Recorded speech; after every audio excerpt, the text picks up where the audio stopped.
Ainda há pouco nós estávamos conversando que a linguagem, na história da humanidade, a linguagem tem uma importância fundamental.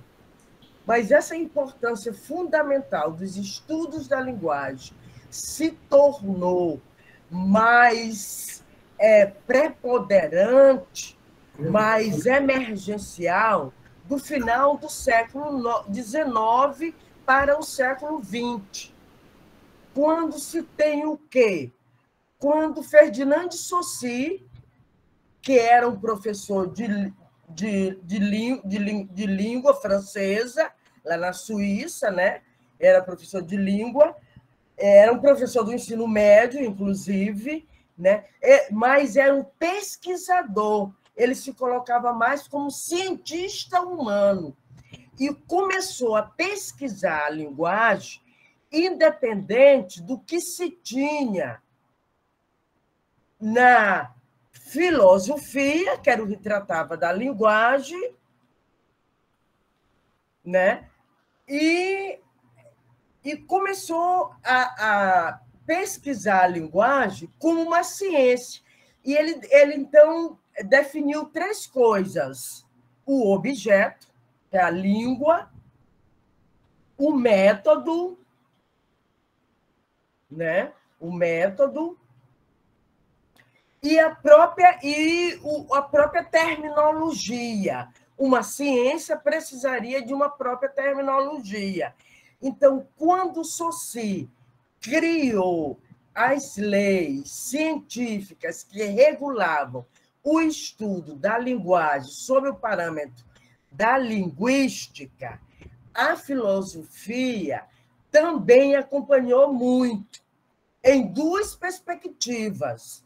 Na perspectiva analítica, com a criação da filosofia da linguagem, primeiro por Frege, depois outros desenvolvimentos por Russell, Wittgenstein, e depois a própria filosofia analítica com outras áreas, e o outro lado, a hermenêutica, né?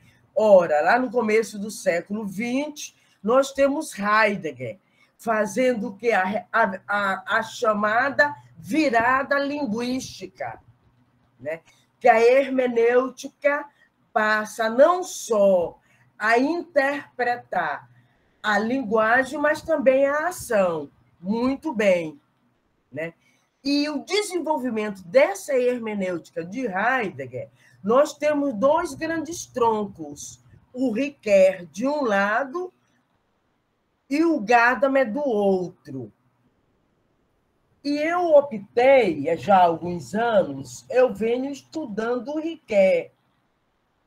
E na turma de seminário 1 do mestrado em filosofia, eu e o professor Henrique Valdério ministramos essa disciplina, e esse é um texto que nós trabalhamos.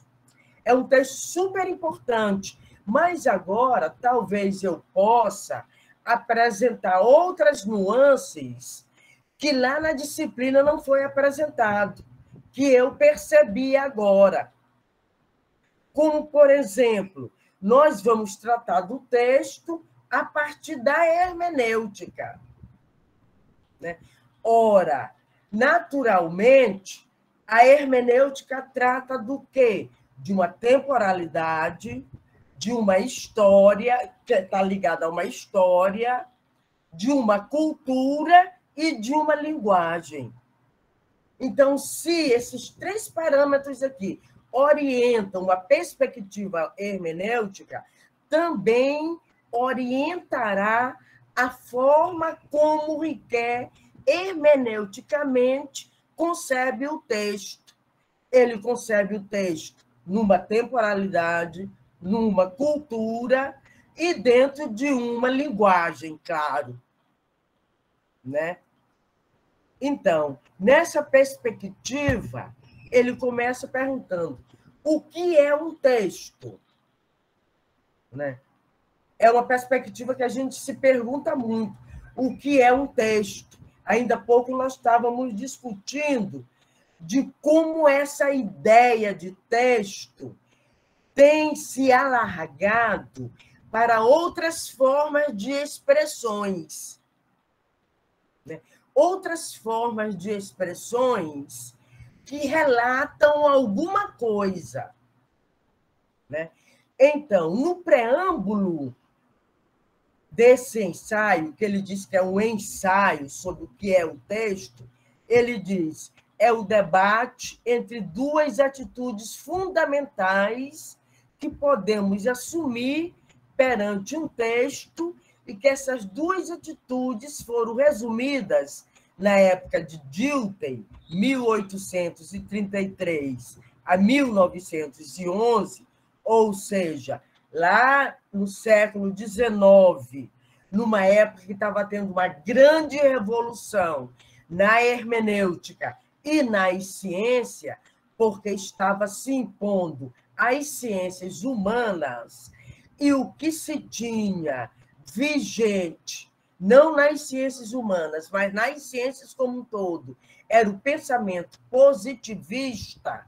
Então, o modelo positivista, que era um modelo aplicado às ciências naturais, Comte e outros autores quiseram também aplicar às ciências humanas. Tanto é que Comte inventa o quê? A física social, né? Que era uma forma de ver a sociedade no mesmo parâmetro que se vê a natureza. Tem uma gênese, tem um desenvolvimento e tem uma degeneração, né? Só que a natureza pode ser representada matematicamente. O que era o fundamento dessa atitude positivista? Era matesis universalis, a matéria universal. Que matéria universal era essa? A matemática.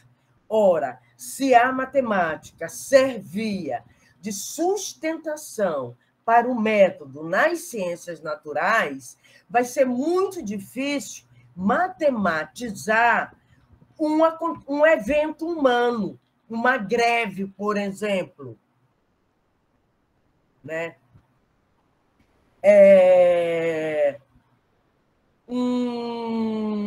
Uma tribo indígena, os modos de vida de uma tribo indígena. Então, Dilthey criou duas perspectivas: explicar e interpretar. Explicar caberia às ciências naturais, porque abrangeria a matesis universalis, a matemática, e interpretar, porque envolveria a compreensão. Os eventos humanos, os fatos humanos, eles eram para ser interpretados e compreendidos, e não matematizável, exposto numa equação. Daí o Riquet diz: bom, nós temos essas duas posturas diante de um texto, diante de uma ação. Ou explicar essa ação, ou interpretar essa ação. Então, o que o Riquet pretende? Examinar essas duas atitudes quanto às transformações que sofreram com a hermenêutica contemporânea. Porque com a hermenêutica contemporânea, explicar tem um deslocamento. E interpretar já não mais presume necessariamente, como é que eu poderia dizer, tentar alcançar o aspecto psicológico do autor. Está entendendo? Como ainda era na época de Dilthey, que havia sido exposto por Schleiermacher. Vocês lembram da atitude técnica psicologista dele? Que era conhecer um autor do que melhor ele mesmo se conheceu? Então, a contemporaneidade já não tem mais essa pretensão. Então, como é que fica explicar e compreender nessa nova perspectiva de leitura de um texto a partir da hermenêutica, né?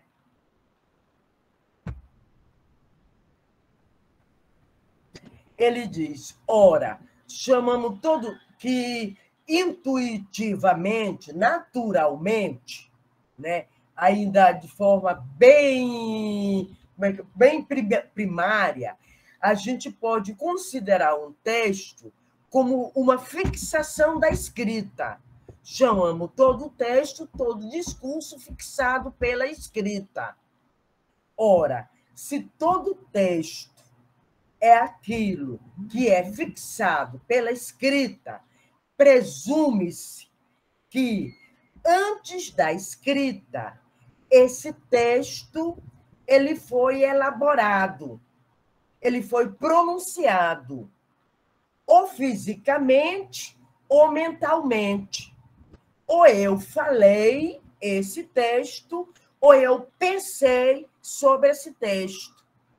Então, antes da escrita, haveria uma anterioridade, que seria ou a fala ou o pensamento.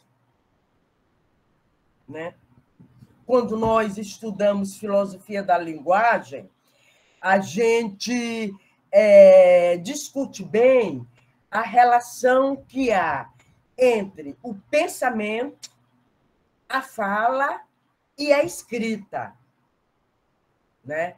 Aqui não vai dar para nós discutirmos muito isso, mas para nós vermos a importância disso. Né? Em filosofia da linguagem se tem essa discussão, o pensamento, a fala e a escrita. A escrita seria uma representação do que é dito oralmente, e o que é dito oralmente seria uma expressão daquilo que é mentalmente elaborado. A gente sabe que não é bem assim. Tem aquele outro termozinho que é chamado de convenção entre a linguagem oral, a linguagem escrita e o pensamento, entre a representação, a expressão do pensamento na palavra oral ou na palavra escrita, é apenas uma convenção.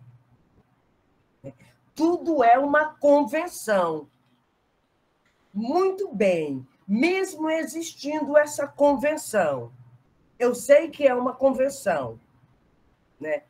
Que o que eu escrevi aqui e vou ler é uma convenção, que o termo significa, poderia ser escrito com outra simbologia, mas foi com essa simbologia aqui que eu herdei dos portugueses, que herdaram, por sua vez, dos... Ai, como esqueci agora, quando eu lembrar eu... Mas, bom, se é assim, há um problema. Qual a relação do texto com a fala? É só uma relação de convenção mesmo? Se é uma relação de convenção, como é que se dá essa convenção? Porque, vejam, são duas formas empíricas. A fala, eu tenho um som, que é uma expressão empírica, eu ouço, né? E o texto, o escrito, também é uma expressão empírica. Eu desenho determinados traços num papel, no computador, no quadro, e aqueles traços que estão escritos ali representaria, supostamente, uma palavra que foi oralmente dita. Então, se é assim, há uma relação entre fala e escrita. Né? Que relação? Riquet começa a fazer as primeiras ponderações dele. Ele diz: o texto é um discurso fixado pela escrita? Se é um discurso fixado pela escrita, vamos fazer as seguintes ponderações. O que é fixado pela escrita é um discurso que poderia ser dito, é a primeira coisa, né? E aqui, gente, dá para nós pensarmos, nós que escrevemos muito, que escrevemos uma tese de dissertação, que escrevemos uma tese de mestrado, que fazemos artigos, aqui é um caso a ser pensado. Será que tudo aquilo que eu escrevo eu conseguiria falar? Será que aquelas 120 páginas que eu escrevo numa dissertação, eu conseguiria oralmente falar tudo aquilo? Né? É a primeira questão que surge. Está entendendo? Será que eu conseguiria falar? A outra coisa é, se a fixação da fala pela escrita surge no lugar da fala, veja, se aquelas 120 páginas que eu escrevo na dissertação, eu poderia falá-la naturalmente, poderia passar um dia inteiro falando sobre ela, então a escrita ocupa o lugar da fala? É uma questão que a gente poderia responder. Em determinados momentos, sim, a escrita ocupa o lugar da fala, mas em determinados momentos, não. É um texto de 120 páginas, estou colocando uma margem normal de um texto dissertativo, muito dificilmente eu teria condições de falar letra por letra, frase, pontuando tudo da forma como eu escrevi. Né? Então, qual é a hipótese de Riquet? Se o texto não é verdadeiramente texto, quando não se limita a transcrever uma fala anterior, mas se quer inscrever na escrita o que quer dizer o discurso, o que é o texto, então? Veja, né, o problema dessa ponderação.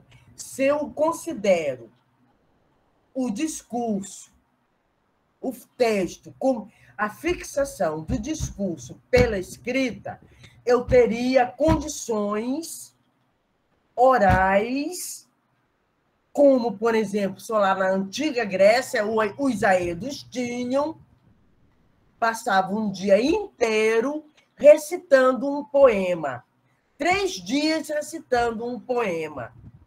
Mas o que tinha na época? A escola de confraria. E o que era a matéria da escola de confraria na época? A memorização e a oralidade. Era matéria mesmo, né?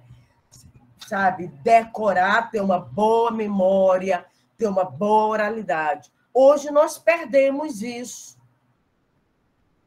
Hoje, para se ter uma boa memória, outro dia eu estava assistindo uma entrevista de uma pessoa que trabalha também internet, essas coisas todas. Ela estava dizendo que o notebook e o celular se tornaram um anexo do corpo, um prolongamento do corpo. Se a gente perde a nossa noção da vida, desorganiza a nossa vida toda. Nós não somos mais capazes, como eram na minha época dos meus avós, por exemplo, da minha mãe, que organizava tudo numa cadernetinha. Sabe? As contas que ela fazia no mercado numa cadernetinha, as contas dos mesmos numa cadernetinha. A gente faz uma tabela. A gente tem o quê? A gente tem a máquina de calcular. Então, a gente vai criando vários apretextos que, segundo essa pesquisadora, esses apretextos se tornam mesmo apêndices do nosso corpo. Perdesse uma dessas coisas, como se perdesse uma mão, perdesse um ouvido. Vocês estão entendendo? a atividade de articular as palavras. Então, né, veja, se na época de Riquet, no século XX, já era complicado reduzir o texto apenas aquilo, ao discurso, que é fixado pela escrita, imagina na nossa contemporaneidade. Estão compreendendo? Né? Imagina na nossa contemporaneidade como isso se torna mais complicado ainda. Então, Riquet diz, há uma relação direta entre escrita, ele diz, ora, há uma relação convencional entre discurso oral, que se torna texto, quando é fixado pela escrita, se torna uma problemática isso, e para nós compreendermos essa problemática, nós temos que adentrarmos na relação direta que há entre escrita e leitura. Porque, veja, né,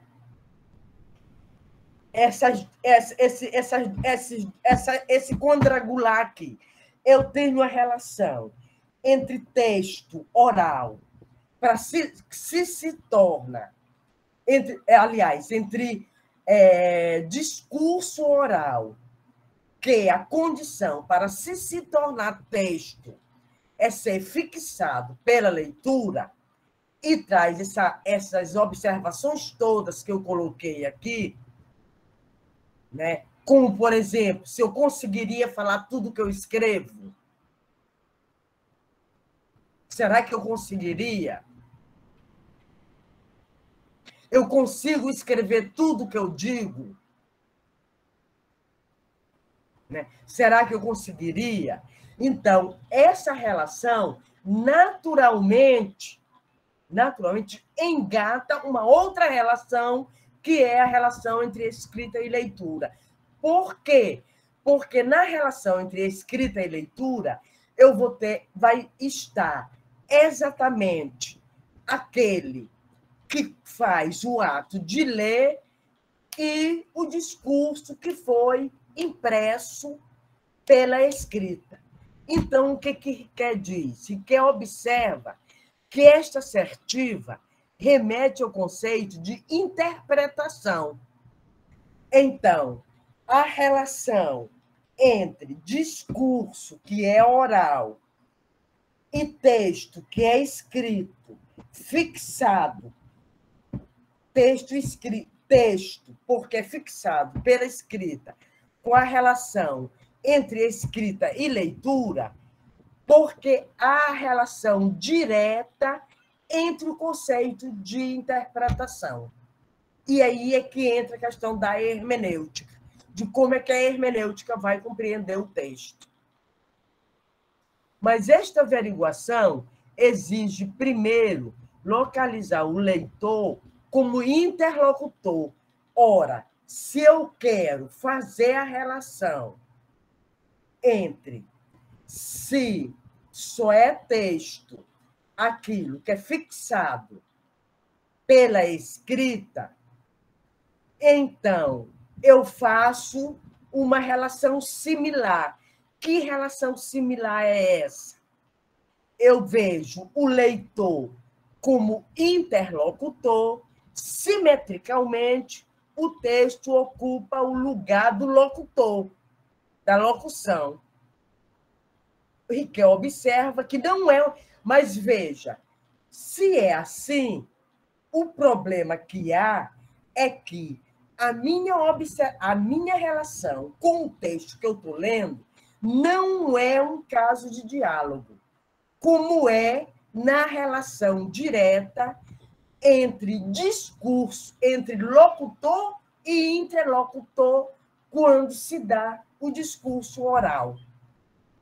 Não é um caso de diálogo. Ou seja, a primeira questão que a gente chega na questão de compreender um texto de forma hermenêutica.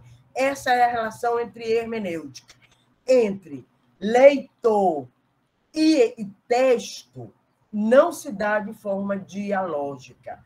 Por que não se dá de forma dialógica? Porque o leitor não... Porque o diálogo ele é estruturado sob a forma de perguntas e resposta.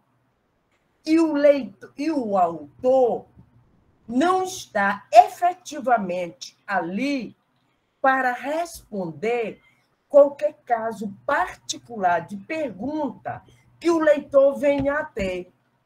Então, não é um caso falar, responder. Então, leitura não é um caso particular da relação falar, responder. Não é um caso de diálogo. Então, leitura, a relação, ler um texto, a relação leitor e escrita não é um caso de diálogo. Não basta dizer que a leitura é um diálogo, sendo um diálogo com o autor através da sua obra. É preciso dizer que a relação entre leitor e autor é de uma natureza completamente diferente do diálogo.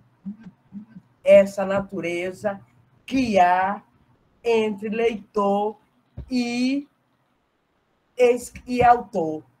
Primeiro, porque diante de um texto, gente, muitas das vezes a gente encontra questão que o autor talvez não tenha percebido,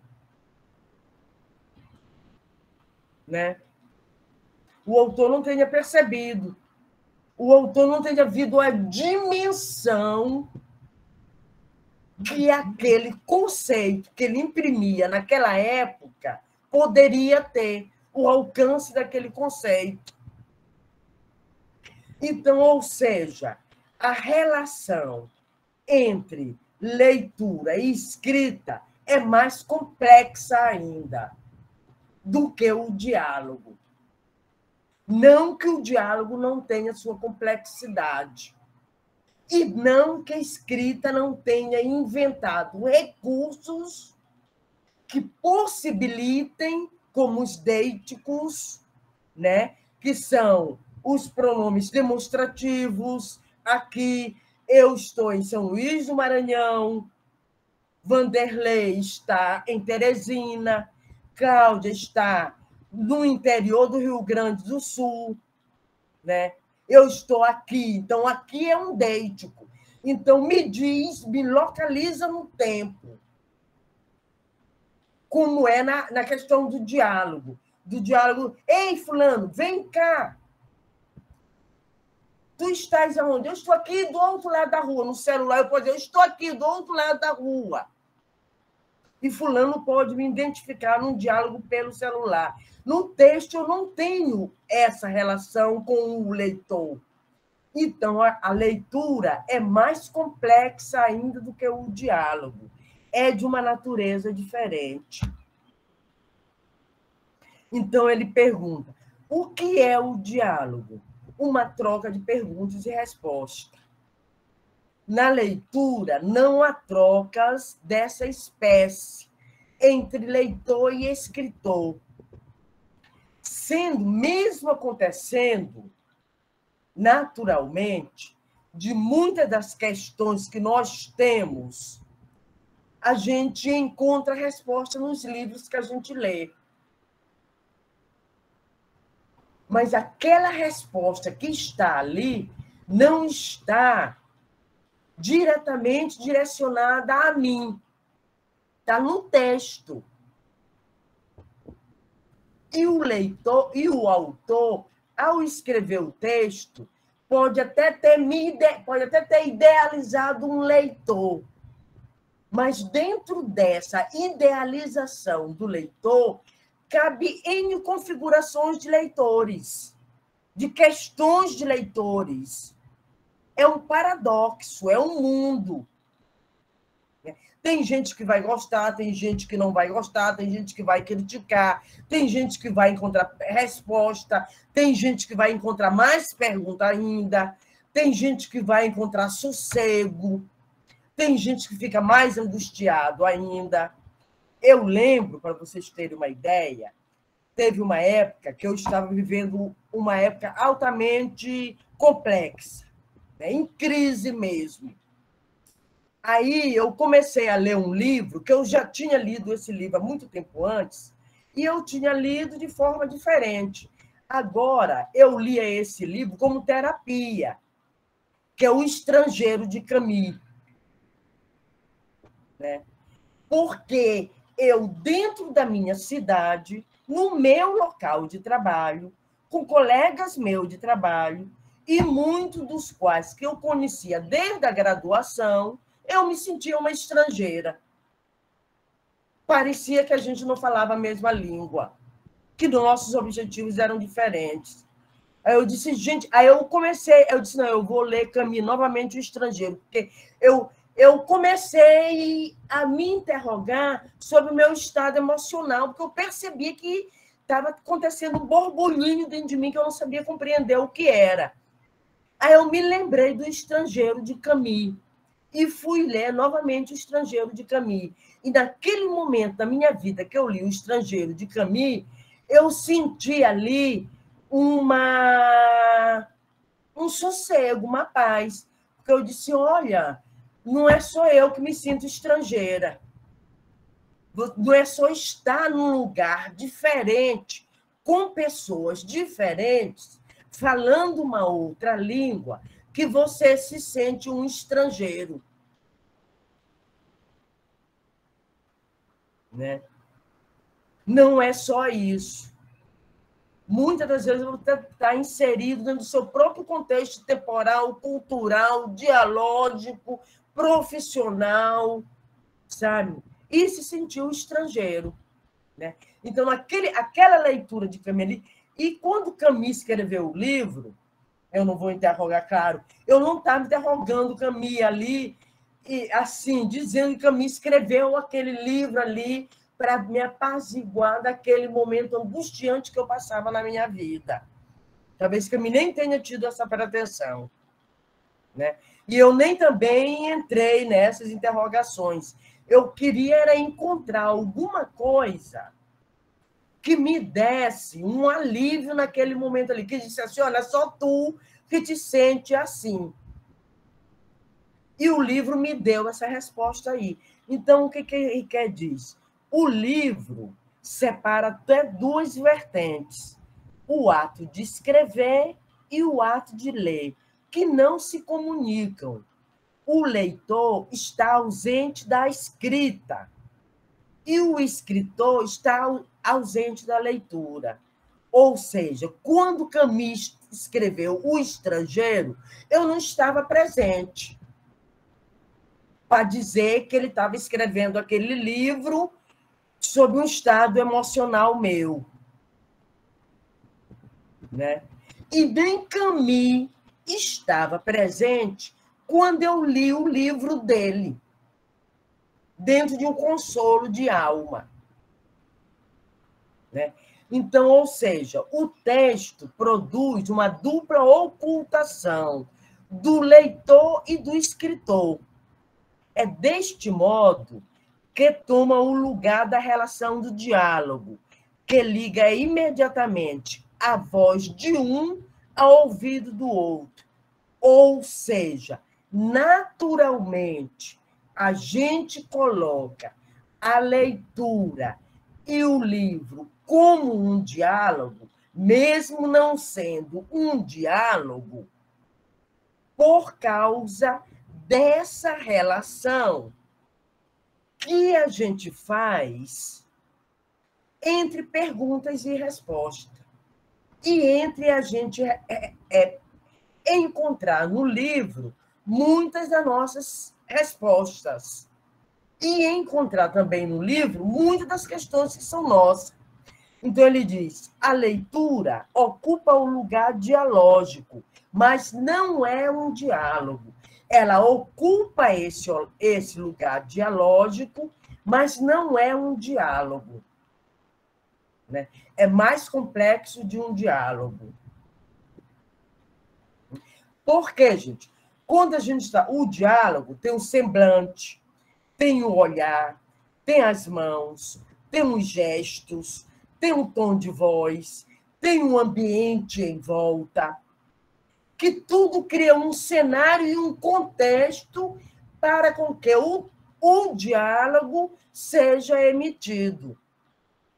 No texto, muitas das vezes, o que eu tenho? Uma escrivaninha e um computador diante de mim e livros espalhados. Sabe? Aí eu vou falar de Canela, lá no Rio Grande do Sul, que eu conheço, Cláudia, acho linda, adorei Canela. Né? Aí eu vou falar daqui de São Luís de Canela, das impressões que eu tive de Canela. Eu vou fazer o quê? Tudo uma rememoração sobre Canela. Agora, se eu nunca fui, como, por exemplo, eu vou dar um exemplo a vocês, de Chico Buarque, quando escreveu aquele livro, que na capa do livro é um desenho de uma fechadura. Como é o nome desse livro? Amsterdã, não. Ou esqueci o nome desse livro, é um romance. Foi muito famoso na época, porque, olha só, eu esqueci o nome do livro agora, gente, para vocês verem como a memória da gente é fraca. E a minha, então, é super fraca. Né? Mas é um livro famoso de Chico Buarque, e ele nunca visitou essa cidade. E ele dá detalhes dessa cidade. Budapeste. Isso, Budapeste, exatamente, Budapeste. Ele nunca tinha, não sei agora, né? Mas quando ele escreveu o livro, eu vi um relato dele, que ele nunca tinha visitado Budapeste. Aí o que ele fez? Ele pegou o Atlas, pegou o dicionário, pegou o mapa de Budapeste, viu as ruas, começou a tentar ver as ruas, aí criando, e a partir dali foi tudo imaginação.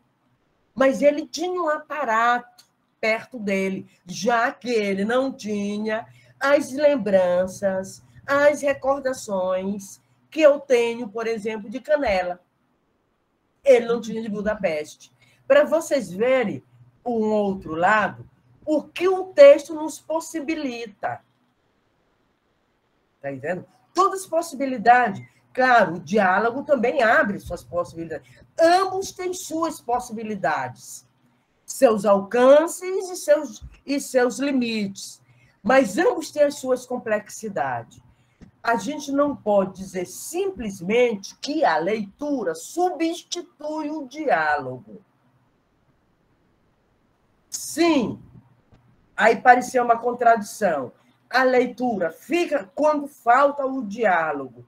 Eu costumo, numa relação que eu tenho com a leitura, eu costumo fazer dessa relação com a leitura, como eu faço, como se fosse um ato dialógico, eu costumo fazer com a leitura, como se fosse um ato dialógico. Sim, naturalmente eu faço isso. Mas se eu passo a estudar o cerne da questão do diálogo e o cerne da questão do texto enquanto escrito, eu vejo que há uma diferença muito grande entre o diálogo e a leitura. Né? Mas, naturalmente, intuitivamente, eu coloco o diálogo no lugar da leitura. Mas ambos têm as suas complexidades. Né? Então, diferença entre o ato de leitura e o ato do diálogo. Olha essa citação do Riquet, como é interessante.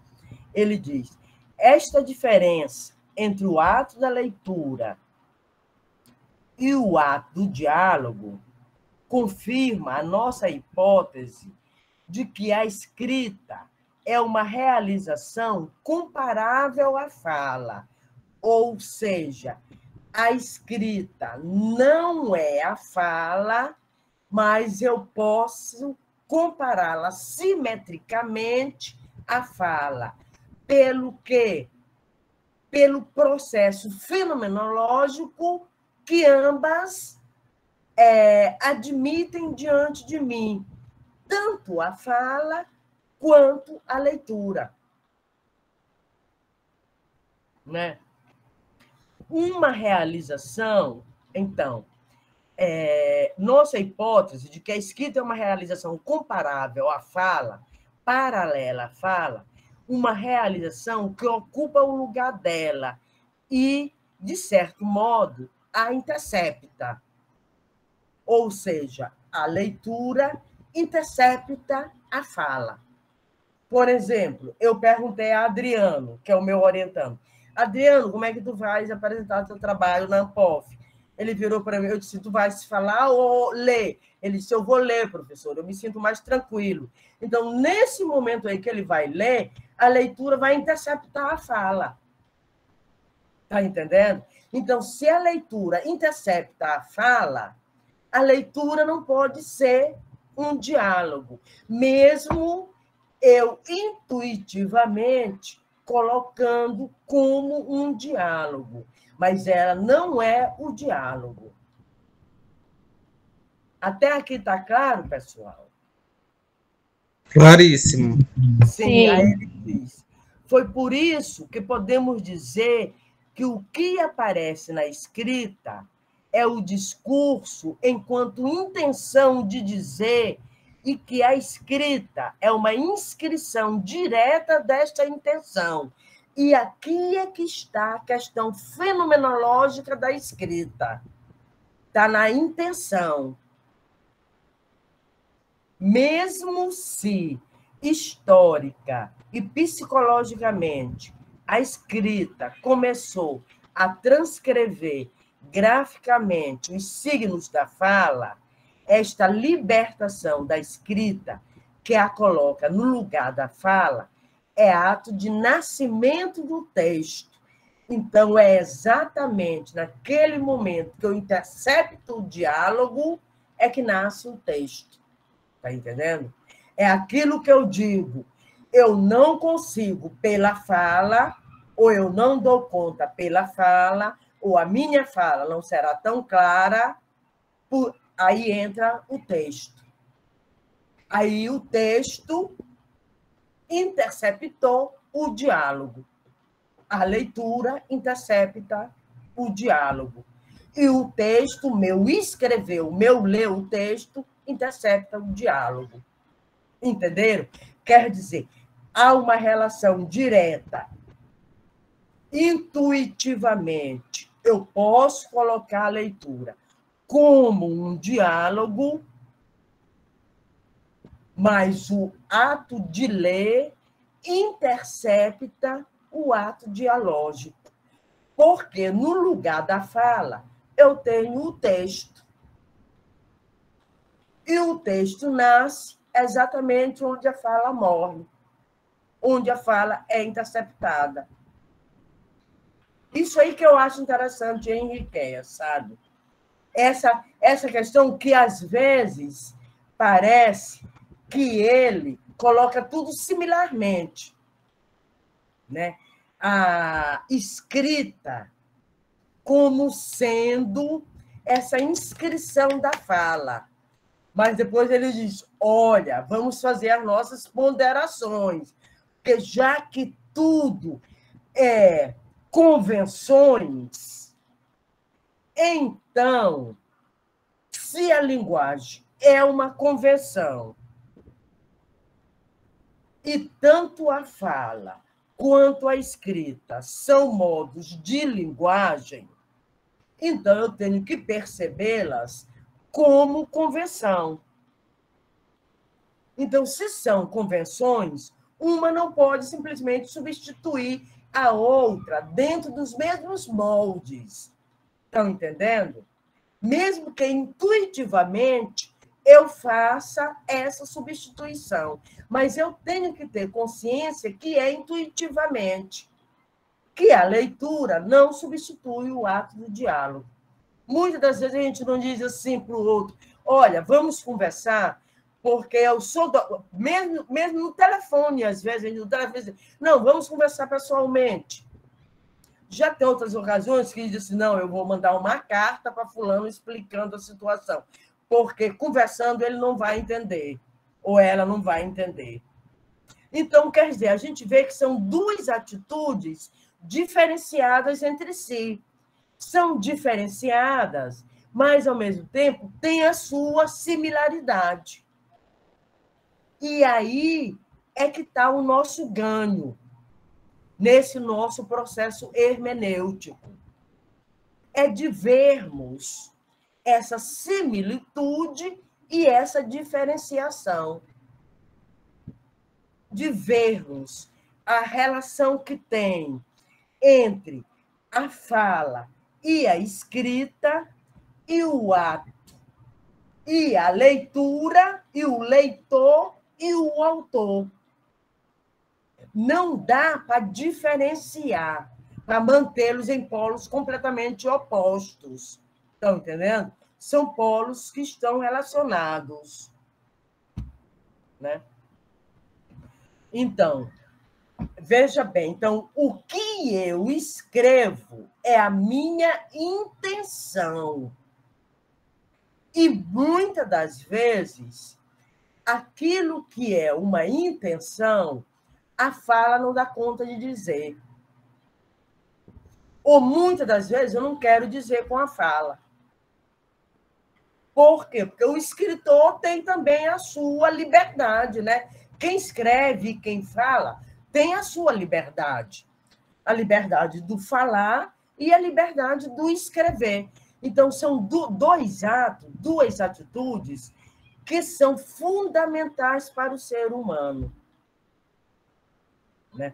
São duas atitudes, como Foucault, lá nas Palavras e as Coisas, dizia que o conhecimento tem poder.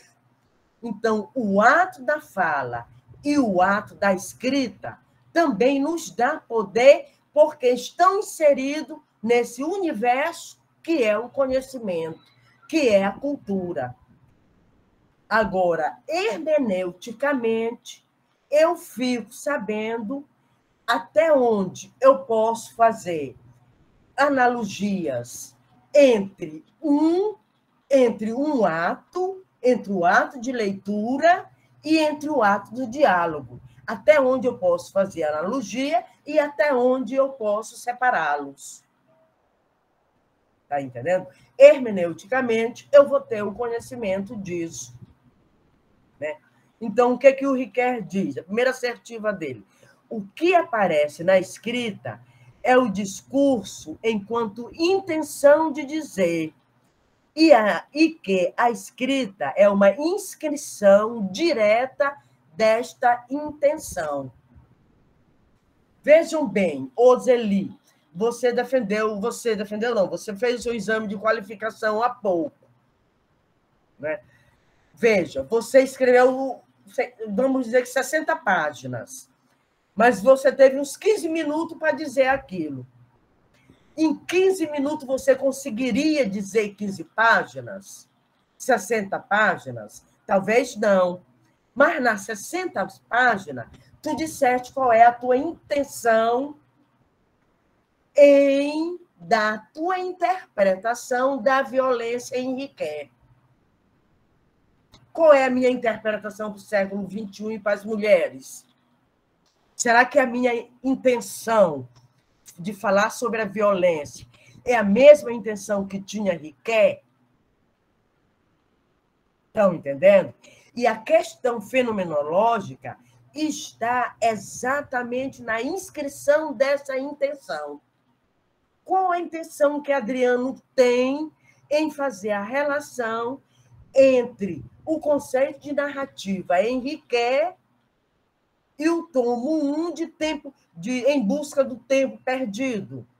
Ele tem uma intenção que pode até se parecer com a intenção de Ricoeur, mas, pelo que eu tenho lido em Adriano, já se diferencia de Ricoeur. Ele já dá um ganho a mais àquilo que o Ricoeur colocou. como eu acredito, Oseli, que tu devas ter dado um enfoque a mais, um ganho a mais, aquilo que o Riquet colocou. Estão entendendo? Então, por isso que a escrita ela é fenomenológica. Porque na escrita eu tenho uma inscrição da minha intenção. Talvez aquilo que eu não consiga dizer pela fala, eu consiga dizer pela escrita. Agora, por exemplo, né, eu tive que fazer esses slides, esse roteiro, para direcionar a minha fala. Está entendendo? Que está fazendo eu lembrar de coisas aqui que talvez, se eu tivesse só falando, sem ter esse roteiro para me direcionar, eu não lembrasse. Vocês estão percebendo? Quer dizer, que há uma relação direta entre o escrito e o falado, que é uma relação, mas essa relação é convencional. Né? Mas nós estamos numa época em que isso já se tornou tão natural, tão normal, né?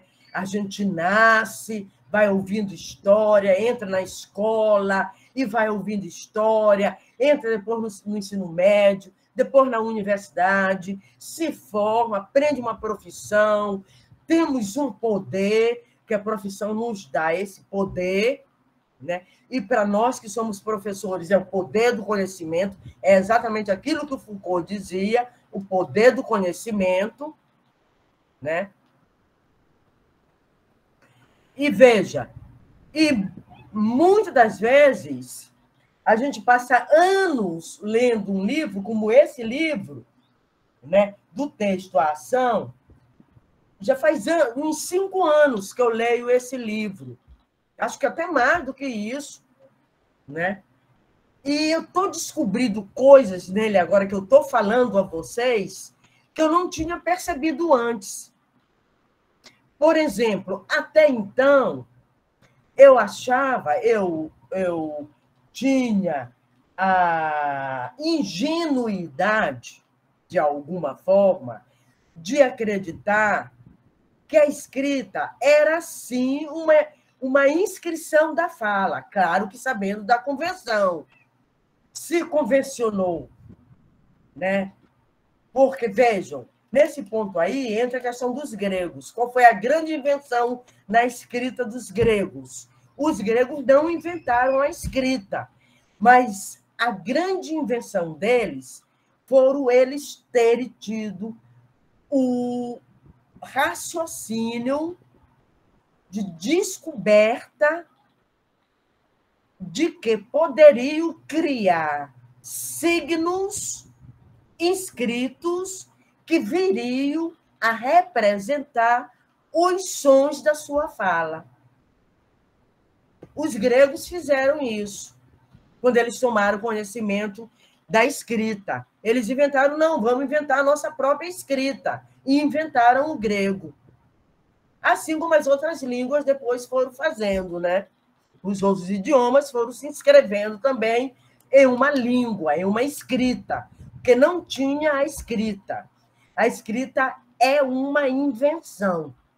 É uma invenção, como foi a máquina de escrever, como é agora o computador. A escrita é uma invenção.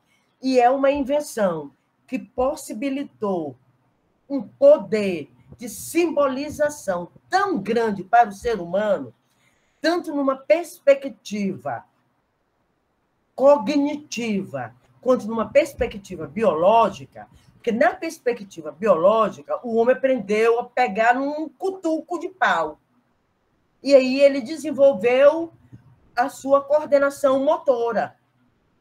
Né? Ele aprendeu a desenvolver a sua coordenação motora. E cognitivamente, intelectualmente, ele desenvolveu o universo dele, que até então era um universo empírico. Ele criava a palavra oral para aquilo que ele via, que ele escutava, que ele pegava, que ele sentia o cheiro. E a partir daí, não. Ele descobriu que poderia criar traços, marcar traços numa folha de papel de alguma coisa que passasse na sua imaginação e que não tinha expressão empírica. Como o centauro, por exemplo. Estão percebendo como a escrita foi uma invenção que deu essa dimensão? Então, vejam, mesmo se histórica e psicologicamente a escrita começou por transcrever graficamente os signos da fala, Riquet chega a essa certeza. Ora, a história e a psicologia nos dizem o que a gente tem, a gente não, é um mistério isso daí. O Gadamer, ainda agora há pouco falando com o Aloísio, ele está estudando o Gadamer também, o Gadamer diz que é um mistério. E por Riquet também isso é um mistério de como o homem desenvolveu a sua fala em ritmo para se tornar compreensível pelo outro, a ponto do outro desenvolver uma fala ritmada que respondesse à fala do seu locutor, do seu interlocutor.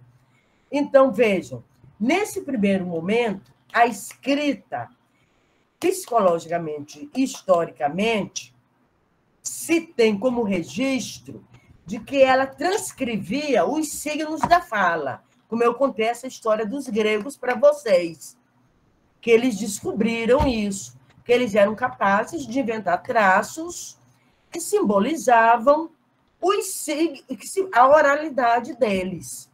Então, se num primeiro momento a escrita transcrevia graficamente os signos da fala, a escrita se liberta da fala. Nesse momento aí, né? E essa libertação da fala, por exemplo, na filosofia, nós vamos ter um ganho muito grande. É o que na filosofia vai nos possibilitar potencializar uma realidade. Por exemplo, Nietzsche, lá no século XIX, percebeu o niilismo. E hoje nós estamos no século XXI e, mais do que nunca, a nossa sociedade é niilista. O que Nietzsche fez? Ele potencializou. Estão entendendo? Então, a escrita conseguiu fazer isso, né? Dessa potencialidade a um conceito. Ele cria o conceito, cria metáfora, que nos possibilita imaginações mis com uma metáfora. Então, nesse sentido aí, a palavra se liberta da escrita. A escrita se liberta da fala. Ela pode dizer muito mais do que a fala poderia. Né? Ao ponto, o exemplo disso é a ficção. Né? E se a gente partir mais ainda para a ficção científica, é outro exemplo disso. Nós estamos num período, gente, que já se evoluiu tanto. Se Riquet ele está concebendo o texto fenomenologicamente, numa perspectiva da escrita, contemporaneamente, a ideia de texto extrapola isso. Ainda há pouco, eu e a Aloísio estávamos falando sobre o texto. E eu estava dizendo, vou passar a vocês, um texto de uma cientista da comunicação que ela analisa, ela dá um exemplo de uma exposição fotográfica como um texto. Está entendendo? Como um texto. Ali, como um texto, como uma narrativa. Conta toda uma história. Ali está substituindo tudo aquilo. Toda a exposição que eu vi do Sebastião Salgado sobre a Amazônia, talvez não dissesse sobre o que ele diz no depoimento dele sobre a Amazônia. As fotos dele, com certeza, despertam em mim, em quem vê, a imaginação muito maior do que talvez fosse com um discurso. Eu não lembro se vocês viram um negócio que viralizou, um post que viralizou, de uma fala entre Lígia Facundi Telles e Clarice Lispector, né?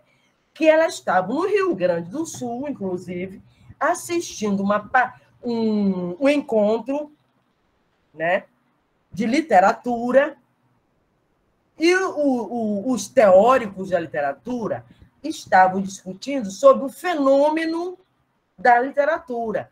Aí diz que Lígia virou para Clarice e perguntou: Clarice, tu que és escritora, tu sabe qual é esse fenômeno? Aí Clarice virou e disse: eu não. Eu sou escritora, mas eu não sei. Aí Lígia virou e disse: eu também escrevo, mas eu não sei como é esse fenômeno. Então, vamos sair daqui e tomar um vinho? Ela disse: vamos tomar um vinho. É melhor do que eu ficar ouvindo blá, blá, blá deles. Eu acho que vocês viram isso, né? É bem isso daí, tá entendendo? Tem hora que a fala não dá conta. Mas talvez se consiga escrever sobre a literatura. Né? Então,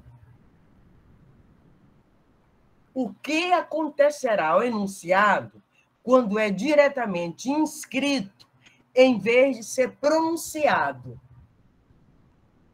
Veja, já que eu inscrevo em palavras escritas a minha intenção, que aí é que está a questão fenomenológica do texto, está exatamente em eu grafar a minha intenção, inscrever a minha intenção.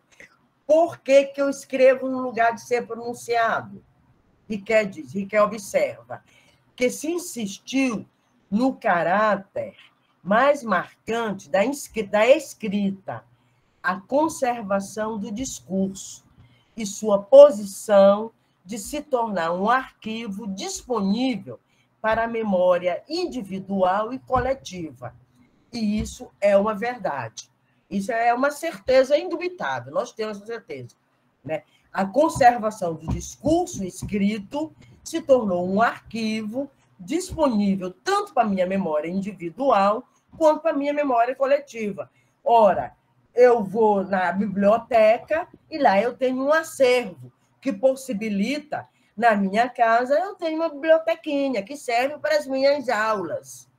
Né? Já na biblioteca da UFMA, tem um acervo que serve para mim e outros professores e os estudantes da universidade. Não tem tudo, falta muita coisa ainda, é verdade. Mas já tem alguma coisa, né? Já é coletiva. Então, quer dizer, a escrita teve esse ganho para nós na história da humanidade. Ela se tornou um arquivo para nós.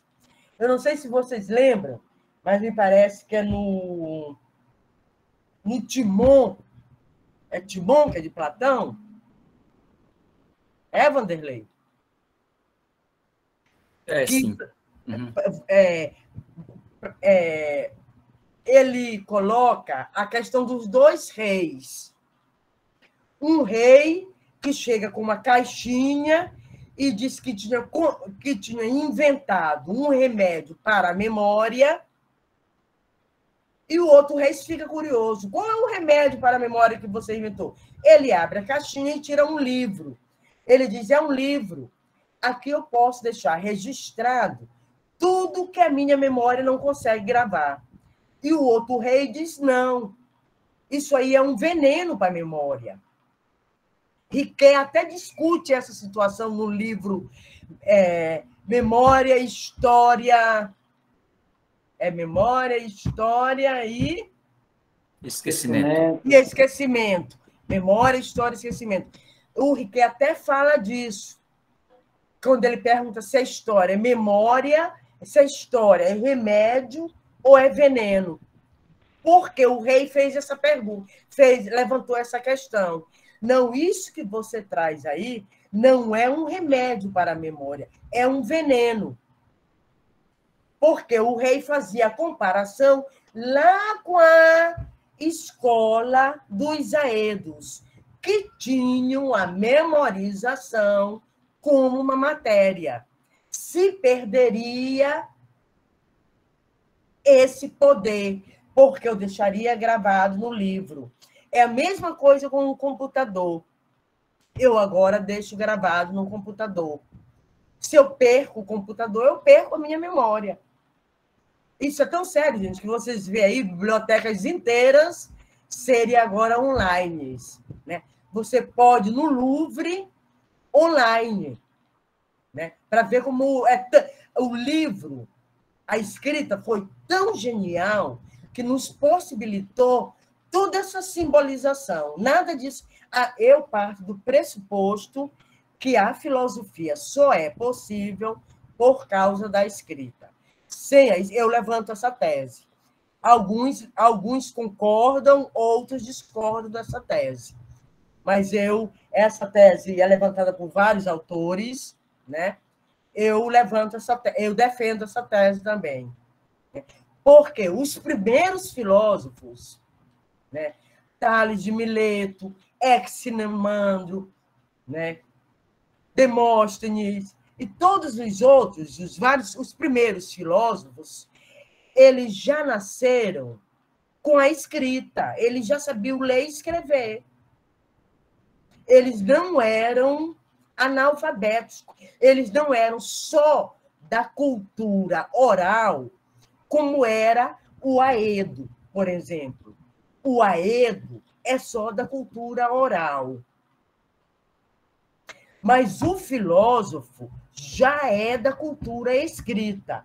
O grande problema para o filósofo, que é a pedrinha no sapato dele, é que o universo linguístico era muito pequeno, porque não tinha uma gramática, não tinha um dicionário, ou seja, não tinha regras linguísticas, não tinha um dicionário que poderia lhe dar a definição de uma determinada palavra. Então, eles não sabiam como aplicar essa palavra.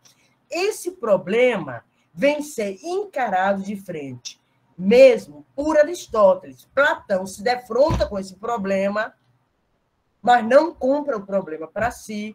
Quem vai comprar o problema para si é Aristóteles. Por isso que Aristóteles inventa a lógica como regras que possibilitam bem normatizar o nosso raciocínio para com que esse raciocínio bem normatizado possa, linguisticamente, expressar bem uma realidade. Né? Aristóteles é o primeiro que se confronta com isso. Porque Aristóteles já percebe a importância da linguagem para a filosofia.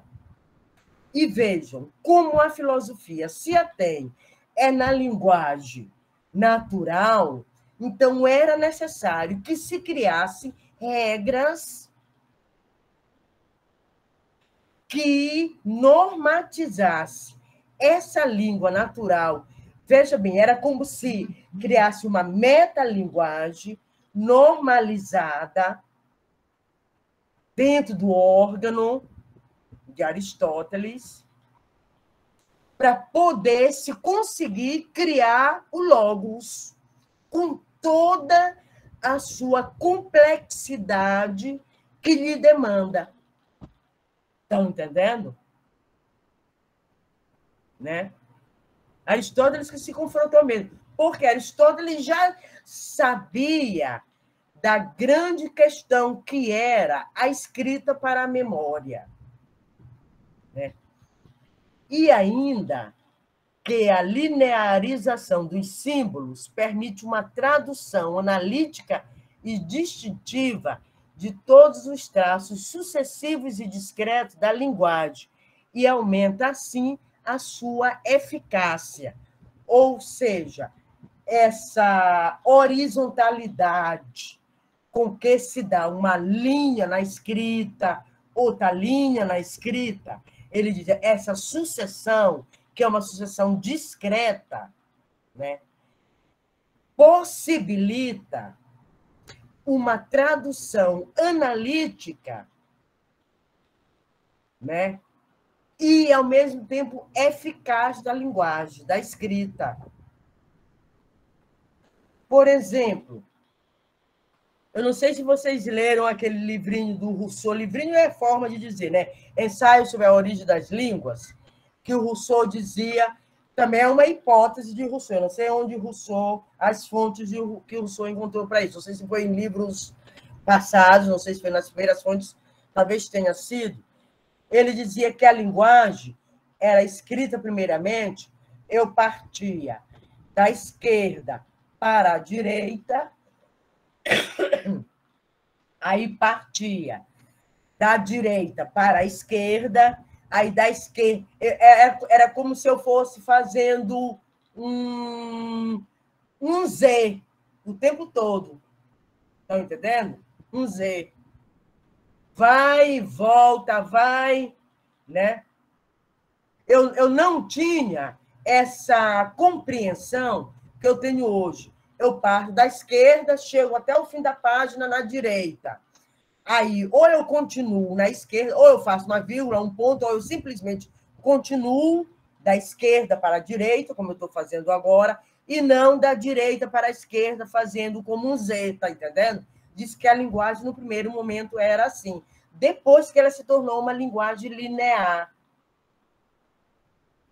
ou seja, mais eficaz para a nossa compreensão e tradução dos rabiscos que a gente cria. Né? Com isso, Riquet pondera conservação e eficácia associadas, caracterizam ainda a transcrição da linguagem oral em signos gráficos. Então, ele já tira essas duas questões, né, da escrita. A conservação, a escrita conserva, é verdade, conserva a memória individual e coletiva e é eficaz. Mas é só isso a escrita? Será que a escrita é só isso? Aí ele diz, a libertação do texto em relação à oralidade. Bom, eu já falei um pouco sobre isso para vocês, mas voltando um pouco, né?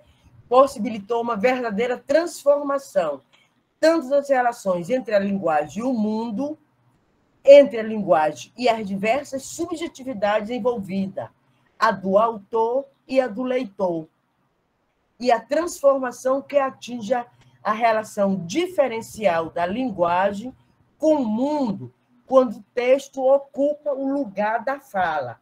Olha só o seguinte, primeiro, quando a linguagem se libertou da oralidade, quando, ou seja, o meu universo linguístico ele não era reduzido ao meu universo empírico, ele precisa existir empiricamente para existir em sua forma verbal, linguageira, não é? Eu aumento o discurso, né? Aumenta o quê?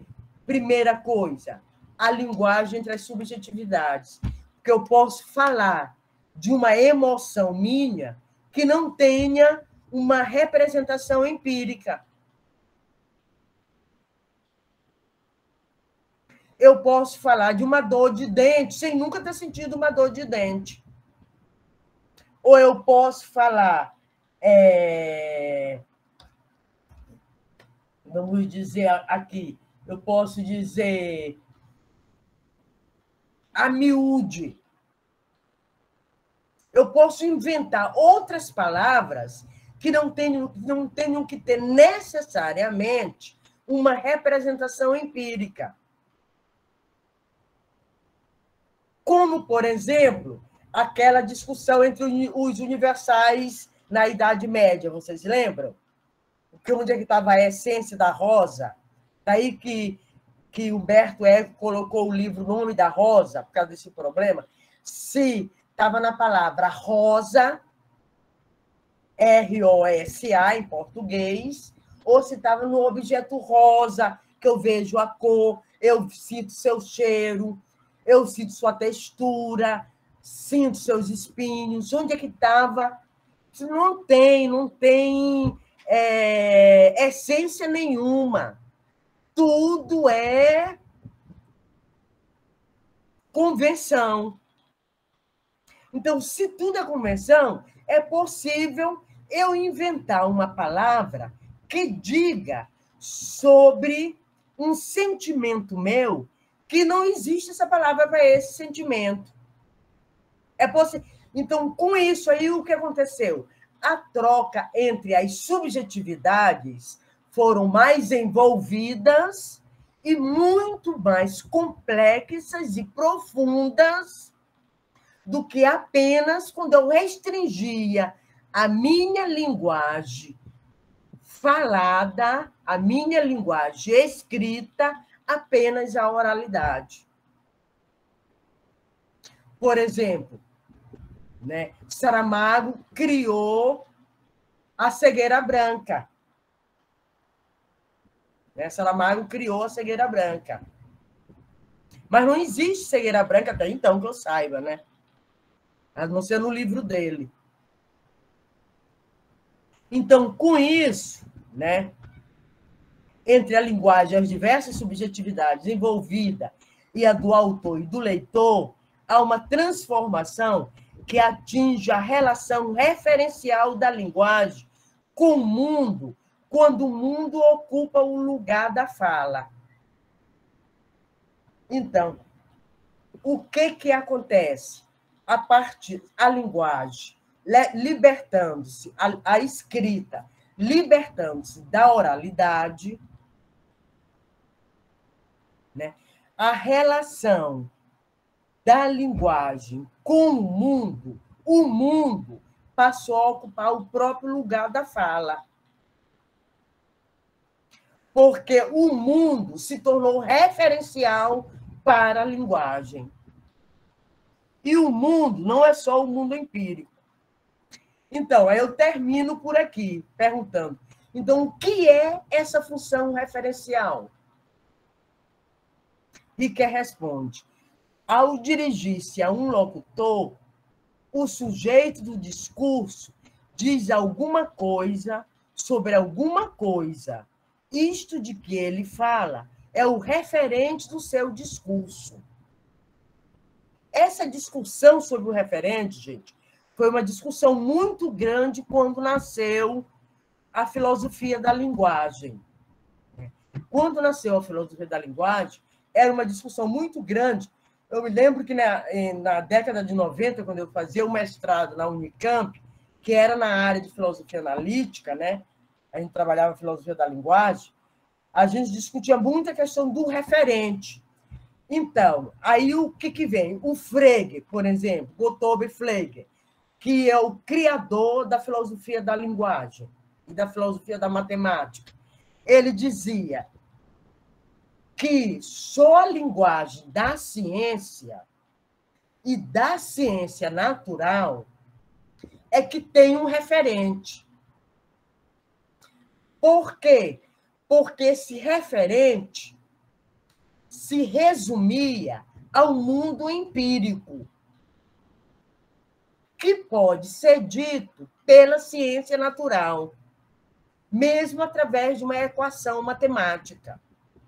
Pode ser representado matematicamente por uma função, por uma equação. Então, o referente seria aí. Na metáfora viva, Riquet discute com Frege, ele tem um debate com Frege. Ele diz, não, Frege, o referente não é só o empírico, não é só a ciência da natureza que consegue falar do referente. A literatura também consegue falar do referente, porque a linguagem é muito mais do que isso. É muito mais, a linguagem diz muito mais do que a empiria das coisas. E isso que diz a linguagem é o seu referente. Eu acho que Vanderlei lembra de um evento que teve de hermenêutica na UFPI, o professor da Federal de Santa Catarina, o Braida, falou sobre a hermenêutica e deu um exemplo de referente. Eu fiz até essa pergunta a ele. Ele colocou uma pessoa, de circo, que ficam naquelas, que se balançam para um lado, como é que a gente diz? Equilibristas, não. Malabarista? Malabarista, não. Que ficam pendurados e se balançam para um lado e para o outro.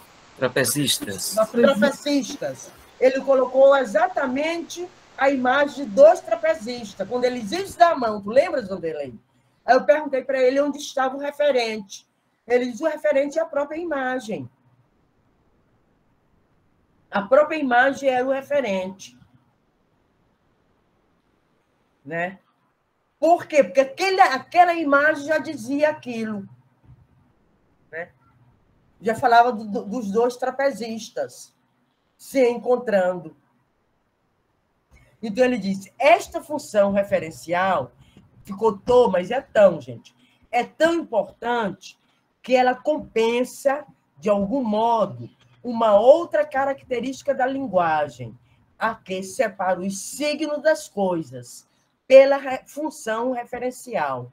A linguagem restitui ao universo esses signos que a função simbólica, na sua origem, tornou ausente das coisas. Todo discurso está, assim, num grau qualquer, ligado ao mundo. Bom, gente, essa é a minha... Isso que eu acho lindo, ó, vejam. Por mais que o discurso seja simbólico, seja abstrato, ele está ligado ao mundo. Ele se liga ao mundo. Ele fala do mundo. Ele diz do mundo.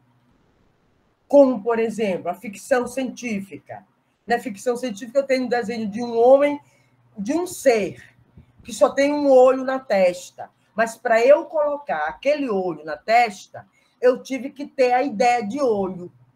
Da onde que me vem a ideia de olho? Das minhas relações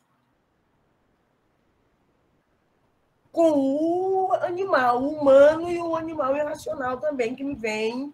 Né? Então, ou seja, todo discurso, por mais afastado que ele está do mundo, ele se reporta ao mundo. Mesmo que naquele exato momento ele não dê conta de falar daquele mundo, ele falará daquele mundo. Isto é, se for um discurso responsável, que aí entra a questão da responsabilidade, nós vamos ver, se for um discurso responsável, que tem um determinado referencial.